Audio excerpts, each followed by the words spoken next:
আমি যদি আমার অভিনয়ের কথা বলি, আমি কখনোই আমার অভিনয়ে তো আসলে স্যাটিসফাইড এই কথাটা বলতে পারবো না। এখানে যুদ্ধ লাগছে মনে হচ্ছে। ও মাই গড, সত্যি কথা বলবো, একদম সত্যি কথা। আমি কিন্তু বলি, কিন্তু কেন যেন মানুষ বিশ্বাস করে না। কিন্তু এটাই আমার কাছের মানুষরা কেউ থাকলে এখানে সাক্ষী দিতে পারতো।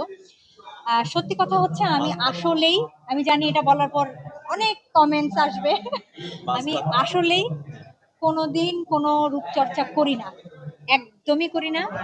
আমি স্যালনে যাই শুধু চুল ছোট করতে আর হেয়ার কালার করতে, দ্যাটস ইট। রূপচর্চা আমি করি না। হ্যাঁ, আইব্রো আপার লিপ থ্রেড করতে যাই, এটা সব মেয়েই করে।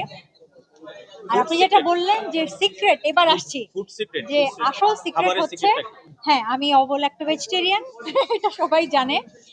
তার মানে এই না যে, আমি আজকে ক্লিয়ার করি যে অনেকে মনে করে আমি ভাত খাই না। আমি 3 বেলা ভাত খাই এখন।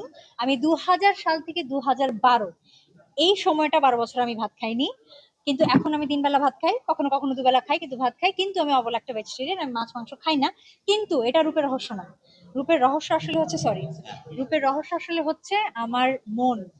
আমি অনেক পজিটিভ মানুষ, আমি সবকিছু খুব পজিটিভলি দেখতে পছন্দ করি। কোথাও কোনো খারাপ কিছু থাকলে, নেগেটিভ কিছু থাকলে, আহ, আমি ওখান থেকে ভালোটা নেওয়ার চেষ্টা করি। যদি একদম ভালো নাই থাকে, সেখান থেকে আমি নিজেকে বের করে ফেলি।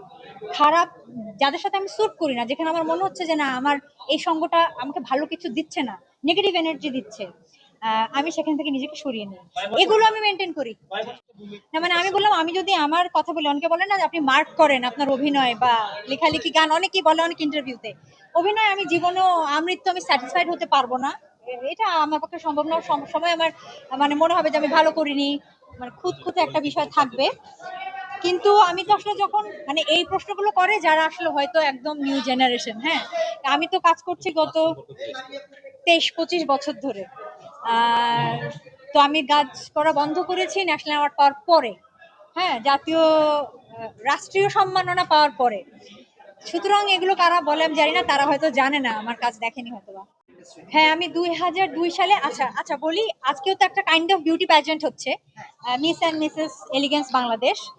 তো আমিও তো একটা বিউটি প্যাজেন্ট থেকে এসেছি, Lux Anandadhara Miss Bangladesh photogenic, যেটা এখন আছে হচ্ছে লাক্স চ্যানেল সুপারস্টার, ওই একই।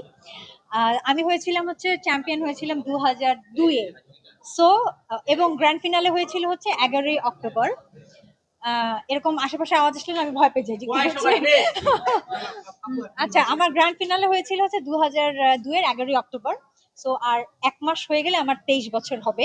সো আমি লাক্স চ্যাম্পিয়ন হওয়ার 23 বছর হবে। মূলত আমি তখন থেকেই অভিনয়ের সঙ্গে যুক্ত। হ্যাঁ, পার্থক্য অনেক, ভাই। আমরা যখন কাজ করেছি, আমার যখন, তখন আমি তো অরিজিনাল বয়স বলি, আপনারা সবাই জানেন। আমি যখন লাক্স চ্যাম্পিয়ন হই, তখন আমি ইউনিভার্সিটির সেকেন্ড সেমিস্টারে পড়ি, এবং আমার বয়স তখন আসলেই 21। এখন আমার বয়স অনেক। তো এই দিনে দিনে শুধু আমাদের ইন্ডাস্ট্রি না, হ্যাঁ 44। তো শুধু আমাদের ইন্ডাস্ট্রি না, সবকিছু, পৃথিবীর সবকিছুর মধ্যেই পরিবর্তন এসছে। আগে তো এভাবে আমরা ইন্টারভিউ দিতাম না, এত মোবাইল তো থাকতো না, থাকতো না তো। আমার একটা প্রশ্ন, সেটা হ্যাঁ। হচ্ছে যে আপনি সিনেমাতে কাজ করেছেন, হুম। নাটকে কাজ করেছেন, হুম। ওটিটির জায়গাটায় আসবেন কিনা সেরকম কোয়ালিটি? আমার কাছে মাধ্যম বাবু কোনো ব্যাপার না। সেটা ওই মোবাইল হোক ছোট, আর বড় পর্দা হোক, আর ওটিটি হোক, আর সিলভার স্ক্রিন হোক, আর টেলিভিশন হোক, এই মাধ্যম আমার কাছে কোনো ব্যাপার না। আমার কাছে মূল ব্যাপার হচ্ছে আমার কাজ, আমার অভিনয়। আর যেখানে আমার মূল্যায়ন হবে, আমার পছন্দ মতো স্ক্রিপ্ট আমাকে দেওয়া হবে, আহ, যে ক্যারেক্টারের সঙ্গে আমি জাস্টিস করতে পারবো, সেটাই আমি করবো। সেটা কোন মাধ্যমে যাবে, ডাজন্ট ম্যাটার।